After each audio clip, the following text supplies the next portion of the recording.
오늘은 시편 27편 1절로 6절을 통해서 하나님을 앙망하는 신앙 하는 제목으로 저와 여러분이 깊은 은혜와 또 깨달음과 변화와 은총을 받는 시간 되기를 축복합니다.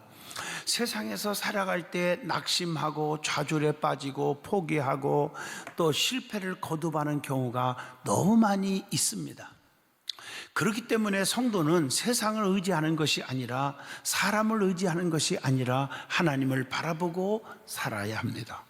그래서 히브리서 12장 2절에 믿음의 주요 또 온전케 하신 이인 예수만 바라보자고 말씀을 하고 있습니다. 오늘 본문 말씀을 잘 보시면 다윗의 시가 믿음의 고백으로 되어 있습니다. 다윗은 하나님의 집에 거하는 삶 속에 제사와 노래로 하나님을 찬송하겠다고 결심을 합니다. 오늘 본문을 중심으로 하나님을 앙망하는 신앙, 이런 제목으로 말씀을 전할 때 다윗처럼 우리의 신앙이 하나님을 앙망하는 신앙의 고백과 삶을 사시기를 축복합니다. 그러면 하나님을 앙망하는 신앙은 무엇이라고 생각하십니까? 첫째로 하나님은 나의 빛이요 나의 구원의 하나님으로 확실하게 믿는 신앙이라는 것입니다. 오늘 본문 1절로 3절을 읽어보면 여호와는 나의 빛이요 나의 구원이시니 내가 누구를 두려워하리요. 여호와는 내 생명의 능력이시니 내가 누구를 무서워하리요.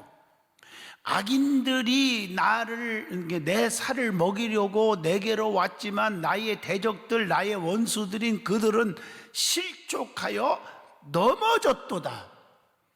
군대가 나를 대적하여 진칠지라도 내 마음이 두렵지 아니하며 전쟁이 일어나 나를 치료할지라도 나는 여전히 태연하리로다. 여러분, 이 말씀이 무슨 말씀입니까? 하나님께서는 다른 사람의 하나님이 아닙니다. 나의 하나님이시라고 하는 확신이 있었다는 사실입니다. 그렇기 때문에 말씀을 들을 때 나의 말씀으로 받아야 말씀의 능력과 축복과 기적이 임하는 것입니다. 그래서 오늘 말씀을 보면 두려워하거나 무서워하지 않는다는 고백입니다.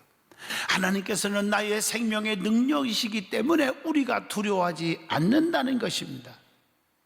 시편 19편 14절 보면 나의 반석이시요 나의 구속자이신 여호와여 내가 입의 말과 마음의 묵상이 주님 앞에 연락되기를 원하나이다. 하나님께서 나의 반석이 되신다는 것입니다. 또 빌립보 4장 13절 내게 능력 주시는 자 안에서 내가 모든 것을 할 수 있느니라. 하나님께서 능력을 주신다는 것입니다. 이사야 45장 24절 보면 내게 대한 어떤 자의 말에 공의와 힘은 여호와께만 있나니 능력은 하나님께만 있는 것입니다.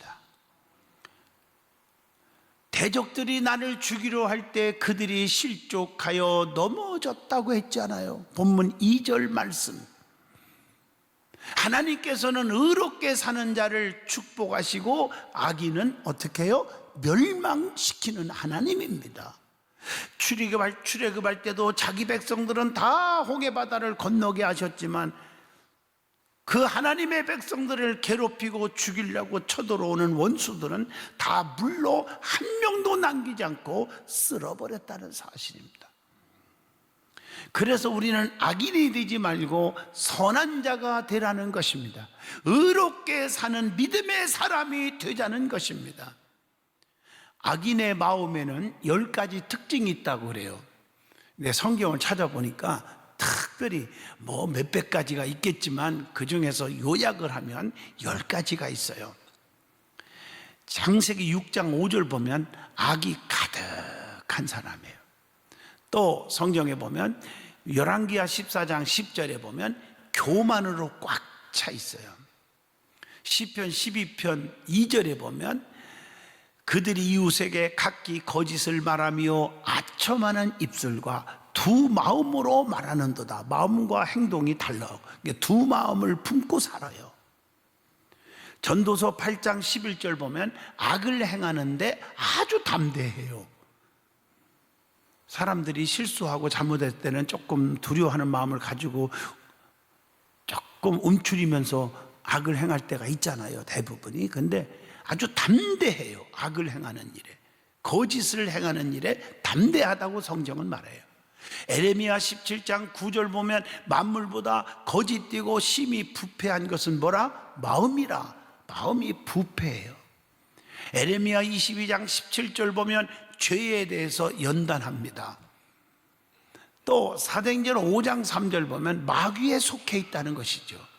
하나님께 속하지 않고 세상 영에 사로잡혀 있어요. 그래서 하나님의 말씀을 두려워하고 말씀대로 살려고 하고 말씀대로 순종하려고 하는 게 아니라 세상 말을 더 따르고 나보다 친구 말이 더 중요해요. 로마서 1장 28절 보면 그들이 마음에 하나님 두기를 싫어하며 그랬어요. 하나님이 내 마음속에 있기를 싫어해요. 왜? 내 마음대로 살기가 두렵잖아요. 하나님이 내 마음속에 계시는데 내가 어떻게 인간적인 죄를 짓고 내 마음대로 살 수 있냔 말이에요. 그래서 하나님이 내 속에 들어오는 걸 싫어해요. 또한 로마서 2장 5절 보면 고집으로 회개하지 않아요. 내가 뭘 잘못했는데 자꾸, 여러분, 사람이 그렇게 잘못한 거 없어도 남들이 지적하면 열심히 하겠습니다, 죄송합니다, 이게 참 중요한 거거든요. 그렇게 하려고는 안 해. 자기 고집만 내세워. 내가 한 것이 다 맞다 이렇게 생각한다. 에베소서 4장 18절 보면 죄악에 대해 무감각해요. 또 본문 3절을 읽어봐도 군대가 대적하여 진칠지라도 우리는 뭐 하지 않는다? 두려워하지 않는다. 전쟁이 일어나도 두려워하지 않는다는 거예요. 사무엘상 17장 49절에도 답이 나옵니다. 소년 다윗은 그 어린 소년이 물맷돌 가지고 말이에요, 그 무시무시하고 어른들도 왕까지도 벌벌 떨고 있는 골리앗 장군을 딱 물리치잖아요. 한 방에 골리앗이 죽어버려요. 그래서 오늘 본문 3절 말씀이 가슴에 와닿는 거예요. 군대가 나를 대적하여 진칠지라도 내 마음이 두렵지 아니하며 전쟁이 일어나 나를 치료할지라도 나는 여전히 뭐예요? 불안해? 태연하리로다. 이렇게 고백을 하는 것입니다. 얼마나 하나님께서 다윗과 함께 하셨으면, 다윗을 도와줬고 기적을 행하는 것을 다윗이 보았으면 이런 고백이 입에서 나올 수 있었을까 하는 생각을 해봅니다. 치려 오는 자들이 오히려 뭘 당해요? 수치와 욕을 당한다.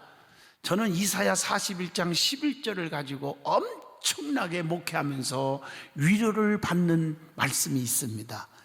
여러분 그 말씀 읽어줄까요? 이사야 41장 11절입니다. 보라, 내게 노하던 자들이, 즉 너를 해하려고 하고 너를 능욕하고 죽이려고 하고 너를 힘들게 하는 자들이 어떻게 된다? 수치와 욕을 당할 것이요, 너와 다투는 자들이 아무것도 아닌 것 같이 될 것이며 멸망할 것이라. 그 뒤로 쭉 보면 너에게는 아무렇지 않게 해주고 오히려 너를 해하는 자들이 다 멸망할 것이라. 이 말씀을 제가 기도하는데 40일 금식하면서 어려움 당할 때 옛날에 기도할 때 주신 말씀이에요. 그러면서 두려워하지 말라, 놀라지 말라, 나는 네 하나님이 됨이니라. 참으로 너를 굳세게 하리라. 내가 의로운 오른손으로 너를 붙잡아 주리라 하면서 이사야 43장을 또 주시는 거예요. 열방 가운데 지명하여 불렀나니 너는 내 것이다. 네가 물 가운데 가도 침몰하지 못할 것이고 불꽃 가운데서도 사르지 못하게 하리니 대저 나는 네 여호와 하나님이니라. 오늘 여러분도 이 신앙의 고백과 이 믿음을 나의 것으로 받으시기를 축복합니다. 누가 여러분들을 해하려 하도, 여러분들을 괴롭힌다 할지라도 그들에게 하나님이 멸망시켜버리고 여러분들 하나님의 자녀들에게는 아무것도 아닌 것처럼 지켜주신다. 이 말씀이 여러분 것이 되기를 바랍니다. 아무도 그리스도의 사랑에서 하나님의 자녀들을 끊을 수가 없다고 로마서 8장 35절에도 말씀을 하고 있습니다. 그 다음에 하나님은 누구십니까? 나의 빛이 되신다는 거예요. 성경에 빛의 종류가 참 많이 나오더라고요. 요한복음 1장 4절 보면 그 안에 생명이 있었으니 이 생명은 사람들의 빛이라. 생명의 빛이죠. 또 마태복음 25장 4절 보면 성령의 빛이라고 나와요. 베드로후서 1장 19절에 보면 말씀의 빛이라고 나와요. 그러면 성경의 빛에 대해서 무엇이라고 말씀을 하느냐는 것입니다. 창세기 1장 3절로 5절에 보면 말씀으로 빛을 하나님이 어떻게 했어요? 창조하셨어요. 욥기서 18장 5절로 6절 보면 악인의 빛은 꺼진다고 했어요. 본문 1절 말씀을 봐도 하나님께서는 나의 빛이시라고 말씀을 하고 계십니다.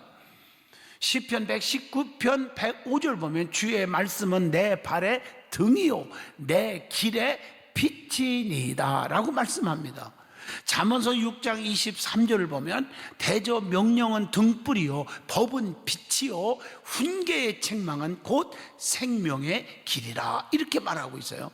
그래서 이사야 선지자가 60장 1절에 이사야서입니다. 일어나 뭘 바라라? 빛을 바라라. 이는 내 빛이 이르렀고 여호와의 영광이 내 위에 임하였음이니라 라고 말씀하고 있습니다. 여러분 요한복음 1장 9절에 참빛이 누굽니까? 예수 그리스도십니다. 그래서 빛은 어떤 역할을 하는지 우리가 아셔야 합니다. 자, 에베소 5장 8절 보면 빛은 어둠을 물러가게 합니다. 어둠이 뭘까요? 근심, 걱정, 불안, 초조, 낙심, 질병, 실패, 이런 포기, 이런 것들이 다 어둠을 상징합니다. 이런 것들이 다 사라져. 빛이 딱 들면 여러분들에게 아무리 힘들어도 예수가 내 안에 두시면, 생명의 빛이 내 안에 들어오면 순식간에 근심, 걱정, 불안, 초조, 낙심, 좌절, 저주, 가난막이 다 떠날 줄로 믿습니다. 이게 믿어지면 돼요. 그래서 요한복음 8장 12절에 빛은 어둠에 다니지 않는다 그렇게 말하고 있습니다. 어둠 속에서는 빛을 찾을 수가 없어요. 빛 있는 곳에는 어둠이 순식간에 사라지기 때문입니다. 빛은 세상을 어떻게 합니까? 마태복음 5장 14절에 환하게 비춰준다고 했어요. 시편 18편 28절에 주께서 나의 등불을 켜시며 여호와 내 하나님이 내 흑암을 밝히시리이다 이렇게 말하고 있어요. 그리고 하나님은 나의 구원자가 되십니다. 여러분 시편 3편 8절에 보면 구원은 누구께 있습니까? 여호와께 있으니 주의 복을 주의 백성에게 내리소서. 어떤 사람들은 구원은 내게 있다고 생각하는 사람이 있어요. 목사도 아니고 성도도 아닙니다. 구원은 하나님께 있습니다. 근데 그 구원은 에베소 2장 8절 뭐로 받아요? 너희는 그 은혜에 의하여 믿음으로 말미암아 뭘 받았어요? 구원을 받았으니. 믿음으로 구원받는 것입니다. 그래서 요한복음 17장 3절에 영생은 곧 유일하신 참 하나님과 그가 보내신 자 예수 그리스도를 아는 것이니라. 예수를 안다는 거 너무 중요해요. 안다는 말은 이론적인 지식적인 것이 아니라 체험적으로 예수는 나를 위해 십자가에 죽으셨고 그분은 믿기만 하면 죄가 사함받아 영생을 얻는다 이런 것입니다. 자, 두 번째입니다. 하나님을 앙망하는 신앙은 어떤 것입니까? 평생에 하나님의 집에 거하고 사는 삶을 사는 것입니다. 오늘 본문 4절에서 6절을 보시면 답이 나오죠. 내가 여호와께 바라는 한 가지 일 그것을 구하리니 곧 내가 내 평생에 여호와의 집에 살면서 여호와의 아름다움을 바라보며 그의 성전에서 사모하는 그것이라. 여호와께서 환난 날에 나를 그의 초막 속에 비밀히 지키시고 그의 장막 은밀한 곳에 나를 숨기시며 높은 바위 위에 두시리로다. 이제 내 머리가 나를 둘러싼 내 원수 위에 들리리니 내가 그의 장막에서 즐거운 제사를 드리겠고 노래하며 여호와를 찬송하리로다. 그래서 제가 좋아하는 찬양이 그거 아닙니까? 내가 원하는 한 가지 주님의 기쁨이 되는 것, 내가 원하는 한 가지 주님의 기쁨이 되는 것, 오직 내가 원하는 한 가지는 오직 하나님께만 영광을 돌리는 일, 그 일을 위해서 하나님께서 나를 이 땅에 보내주셨다, 이렇게 믿고 삽니다. 그러므로 하나님의 집에 거하기를 사모하라는 것입니다. 그래서 시편 23편 6절에 내 평생의 선하심과 인자하심이 반드시 나를 따르리니 내가 여호와의 집에 영원히 살리로다, 이렇게 말하고 있어요. 누가복음 2장 37절 봐도 성전을 떠나지 않는 누가 있어요? 안나는 과부되었는데 84세까지 하나님을 떠나지 않고 금식하고 기도하고 섬겼다고 기록되어 있습니다. 그래서 성경의 위대한 자로 기록되어 있는 거예요. 본받을 사람으로 기록되어 있습니다. 성경은요, 하나님의 집을 무엇이라고 말씀했습니까? 그러면 영원히 거한다고 그랬는데 뭐라고 성경에 표현했을까? 민수기 16장 9절 보면 봉사의 집이라고 그랬어요. 또 역대하 6장 4절 보면 은혜가 충만한 집, 하나님의 성전은 시편 26편 8절 사모하여야 할 집, 시편 50편 1절을 보니까 찬송하는 집, 이사야 56장 7절 보시면 내 집은 만민이 기도하는 집이라고 했어요. 이사야 60장 7절 영광의 집, 에레미야 26장 2절 오늘처럼 하나님 앞에 나와서 예배하는 집입니다. 누가복음 2장 36절로 37절 위로의 집입니다. 고린도전서 3장 17절 한마디로 묶어서 말합니다. 하나님의 성전은 거룩하니 너희도 그러하니라, 거룩한 집이라고 표현했어요. 고린도전서 4장 17절 배움의 집입니다. 그래서 하나님의 성전에서 열심히 말씀을 듣고 배우고 그래야 되는 거예요. 자, 그러면 하나님의 집에 은혜의 불을 꺼지게 해서는 그래서 안 된다고 말하는 거예요. 은혜의 불을 꺼지지 않게 하려면 세 가지를 가지고 있어야 돼요. 그게 레위기 6장 12절로 13절입니다. 제단의 불은 항상 피워 꺼지지 않게 할지니라. 제사장은 아침마다 나무를 그 위에 태우고 번제물을 그 위에 벌려놓고 화목제의 기름을 사를지며 불은 끊임없이 피워 꺼지지 않게 할지니라, 이렇게 말씀했어요. 거기에 보면 첫째가 나무를 태우고, 나무는 누구를 의미합니까? 이거 설명하려면 길어지지만 한마디로 묶어서 말합니다. 예? 불은 꺼지지 않게 하는 게 중요해요. 그래서 나무를 많이 준비해 갖고 계속 타게 하는 거예요. 나무는 예수 그리스도를 의미합니다. 나는 참 포도나무요, 이렇게 말하기도 했어요. 예수님을 1분 1초라도 잊어서는 안 된다는 거예요. 주님 잊어버리니까 죄와 범벅이가 되는 거고요, 세상용으로 꽉 차는 거예요. 욕심에 부딪히고. 그래서 여러분들 중요한 것은 나무를 태우고 그 다음에 번제물을 올려놓으라. 이 번제물 참 중요해요. 하나님께 희생의 번제물을 올려놓으라. 귀한 시간, 귀한 몸, 귀한 물질을 먼저 하나님께 올려놓는 것이 중요하다, 그 얘기입니다. 번제라는 뜻 속에 화목제의 기름을 사르라 그랬어요. 기름은 에너지지요. 성령의 능력을 충만하게 채워야 제단의 불이 꺼지지 않는다, 이런 말씀입니다. 내 가정재단, 내 심령재단, 내 마음의 은혜의 재단, 가정재단, 교회재단에 불을 꺼뜨려서는 안 된다. 믿음의 불, 은혜의 불을 꺼져서는 안 된다, 이런 뜻입니다. 자, 그러면 하나님의 집에 거하는 자에게 주시는 축복이 있어요. 그게 뭘까? 오늘 본문 5절에 답이 나옵니다. 환난 속에 비밀이 지키시고 은밀한 곳에 숨겨주신다고 했고요. 그래서 주님은 나의 은신처가 되어주신다고 시편 32편 7절에도 말씀했고, 환난 중에 만날 큰 도움이시라 이렇게 46편 시편입니다 1절에도 말씀했고, 또 열왕기상 17장 5절로 6절 봐도 하나님께서는 엘리야를 그리시네가에 숨기시고 까마귀를 통해서 먹을 것을 주셨다고 말씀하고 계신 것입니다. 그리고 본문 5절에 보니까 바위 위에 높이 두어주신다 이렇게 말하고 있습니다. 누구도 해할 자 없게 해주신다 하는 뜻입니다. 자, 세 번째, 장막에서 즐거운 제사를 드리고 하나님을 찬송하는 삶을 살아야 한다. 그것이 하나님만을 앙망하는 삶을 사는 것입니다. 오늘 본문 6절에 보면 이제 내 머리가 나를 둘러싼 내 원수 위에 들리리니 내가 그의 장막에서 즐거운 제사를 드리겠고 노래하며 여호와를 찬송하리로다 이렇게 말씀하고 있습니다.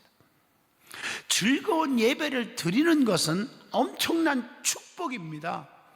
성도는 기쁘고 즐겁게 예배를 드려야 합니다. 찬송도 기도도 말씀도 기쁜 마음으로 드려져야 돼요. 억지로가 아닙니다. 즐거운 소리로 주님께 외치라고 시편 47편 1절에 말했어요. 기쁨으로 신앙생활하는 것이 얼마나 중요한 것인가를 에레미야 31장 7절을 통해서도 교훈합니다. 항상 기쁜 삶을 사는 것이 주님의 뜻입니다. 데살로니가서 5장 16, 17, 18절 아닙니까? 항상 기뻐하라, 쉬지 말고 기도하라, 범사에 감사하라, 이것이 너희를 향하신 하나님의 뜻이니라 이렇게 말씀했습니다. 그래서 예배할 때에 우리는 요한복음 4장 24절 신령과 진정으로 영과 진리로 예배하라고, 기쁨으로 예배를 드리라고 말씀하고 있는 것입니다. 그 다음에 노래하며 하나님을 찬송하는 것은 은혜요 축복이라는 것이죠. 그래서 시편 81편 1절에 보면 능력 있는 하나님께 노래해야 된다 이렇게 말했고, 에베소서 5장 19절에 보면 시와 찬미와 신령한 노래로 화답해야 한다 이렇게 말씀했고, 시편 96편 4절에 보면 하나님은 광대하시니 하나님을 극진히 찬양하라 이렇게 말했고요. 시편 66편 1절에 보면 하나님께 즐거운 소리를 바라며 찬양하라고 말씀하고 있습니다. 누가복음 17장 15절에 보면요, 베풀어 주신 은혜에 대한 감사와 찬양은 당연한 것이다. 오늘 많은 사람들은 하나님이 베풀어 주신 은혜가 엄청나게 많은데도 다 잊어버리고 하나님께 찬양을 하지 않아요. 또 부모에게, 또 주의 종에게, 교회에 대한 그 베풀음을 받은 사랑을 쉽게 잊어먹는 것 같아요. 그러니까 자기 마음에 조금만 안 들으면 금방 불평하고 교회 떠나고 시험 들고 그러는 거 아니겠습니까? 계시록 5장 12절 보면 찬양과 영광과 존귀를 영원히 하나님께 돌려드려야 한다 이렇게 말했습니다. 여러분, 끝이 없죠. 하고 싶은 말 전하려면 결론 내리겠습니다. 성도는 세상을 바라보면 실망이 크고 낙심됩니다. 세상은 달면 삼키고 쓰면 뱉습니다. 지 마음에 들 때는 그냥 웰컴이지만요, 자기 마음에 안 들으면 그 순식간의 배신입니다. 이것이 세상이에요. 그러나 하나님은 절대로 변하는 분이 아닙니다. 사랑하는 성도님, 하나님의 영원한 사랑에 파묻히기를 축복합니다. 사무엘하 7장 29절, 주님의 은혜는 영원히 임하게 하신다는 말씀입니다. 성도는 하나님을 바라보는 믿음, 즉 하나님을 앙망하는 신앙을 가져야 하는데, 하나님을 앙망하는 그 사람의 삶은 하나님을 나의 구원자, 나의 빛으로 믿는 삶을 살아가는 자라는 것입니다. 평생에 하나님 전에 거하는 삶을 살아가는 자입니다. 장막에서 즐거운 제사를 드리고 예배를 드리고 하나님을 찬양하는 삶을 살아갈 수 있기를 축복합니다.